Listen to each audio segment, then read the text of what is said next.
നീണ്ട 17 വർഷത്തെ വിദേശവാസം അവസാനിപ്പിച്ച് താരിഖ് റഹ്മാൻ നാടണയുമ്പോൾ ബംഗ്ലാദേശ് അശാന്തമാണ്.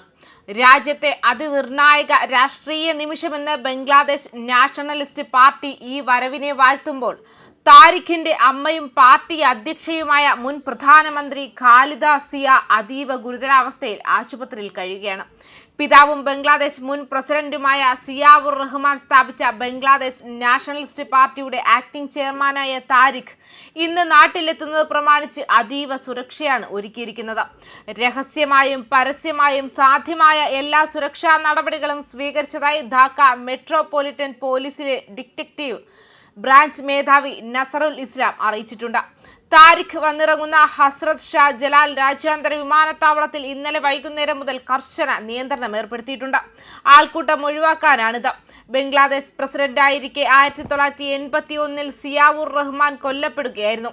2008 ആരംഭിച്ച ദീർഘകാല വിദേശ കാലയളവ് അദ്ദേഹത്തിന്റെ തിരിച്ചുവരവ് അവസാനിപ്പിക്കുന്നു. സ്വദേശത്ത് നിയമപരവും രാഷ്ട്രീയവുമായ സമ്മർദ്ദങ്ങൾക്കിടയിൽ അദ്ദേഹം വൈദ്യ ചികിത്സയ്ക്കായി ബംഗ്ലാദേശ് വിട്ടു. ഫെബ്രുവരി 12 നടക്കാനിരിക്കുന്ന പാർലമെന്റ് തെരഞ്ഞെടുപ്പ് പ്രഖ്യാപിച്ച ആഴ്ചകൾക്ക് ശേഷം രാജ്യം നിരവധി അക്രമ സംഭവങ്ങളാൽ വലയുന്ന സമയത്താണ് അദ്ദേഹത്തിന്റെ തിരിച്ചുവരവ്. മുൻ പ്രധാനമന്ത്രിയും BNP ചെയർപേഴ്സണുമായ ഖാലിദ സിയയുടെ മൂത്ത മകനുമായ റഹ്മാൻ തിരഞ്ഞെടുപ്പിന് മുൻപ് പാർട്ടിയുടെ പ്രധാന മുഖമായി വ്യാപകമായി കണക്കാക്കപ്പെടുന്നു. പ്രത്യേകിച്ച് സിയയുടെ ആരോഗ്യനില മോശമായതിനാൽ മുൻ പ്രധാനമന്ത്രി ഷെയ്ഖ് ഹസീനയുടെ സ്ഥാനഭ്രഷ്ടനു ശേഷം ബംഗ്ലാദേശ് ആവർത്തിച്ചുള്ള ആക്രമണങ്ങൾക്ക് സാക്ഷ്യം വഹിച്ചിട്ടുണ്ട്. ഹസീനയുടെ സ്ഥാനഭ്രഷ്ടനിലെ പ്രധാന വ്യക്തിയും യുവ നേതാവുമായ ഒസ്മാൻ ഹാദിയുടെ സമീപകാല കൊലപാതകം വീണ്ടും സംഘർഷത്തിന് കാരണമായി. തെരഞ്ഞെടുപ്പ് അട്ടിമറിക്കാൻ ലക്ഷ്യമിട്ടാണ് കൊലപാതകം നടത്തിയതെന്ന് ഹാദിയുടെ സഹോദരൻ വാദിച്ചു. റഹ്മാന്റെ തിരിച്ചുവരവിന് ഇടക്കാല സർക്കാർ സൗകര്യമൊരുക്കിയിട്ടുണ്ട്. ഈ മാസം ആദ്യം വിദേശ ഉപദേഷ്ടാവ് MD തൗഹീദ് ഹൊസൈൻ പറഞ്ഞത്, റഹ്മാൻ തിരിച്ചു വരാൻ ആഗ്രഹിക്കുന്നുവെങ്കിൽ ഒരു ദിവസത്തിനുള്ളിൽ സർക്കാരിന് ഒറ്റത്തവണ യാത്രാ പാസ് നൽകാൻ കഴിയുമെന്നാണ് മുഖ്യ ഉപദേഷ്ടാവ് മുഹമ്മദ് യൂനുസും അടുത്തിടെ നടന്ന ഒരു യോഗത്തിൽ റഹ്മാന്റെ തിരിച്ചുവരവ് ചർച്ച ചെയ്തതായി ഉദ്യോഗസ്ഥർ പറഞ്ഞു.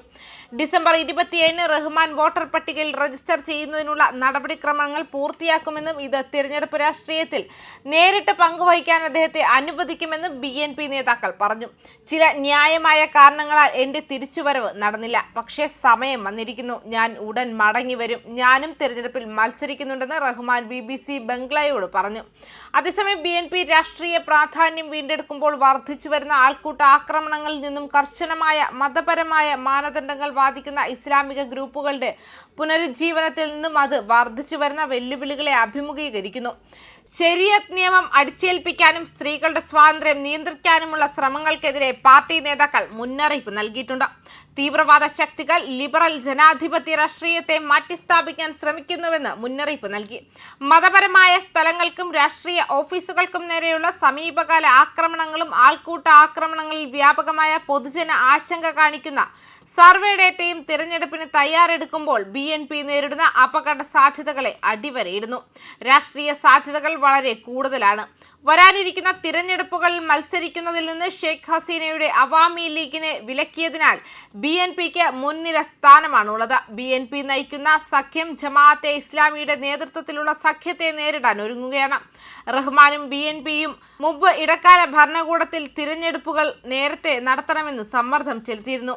മെയ് മാസത്തിൽ ദീർഘകാല വിദേശനയ തീരുമാനങ്ങൾ എടുക്കാനുള്ള യൂനുസിന്റെ ഉത്തരവിനെ ചോദ്യം ചെയ്യുകയും അത്തരം അധികാരം തിരഞ്ഞെടുക്കപ്പെട്ട ഒരു സർക്കാരിനാണെന്ന് വാദിക്കുകയും ചെയ്തിരുന്നു. ന്യൂസ് ഡെസ്ക് കർമ്മ ന്യൂസ്.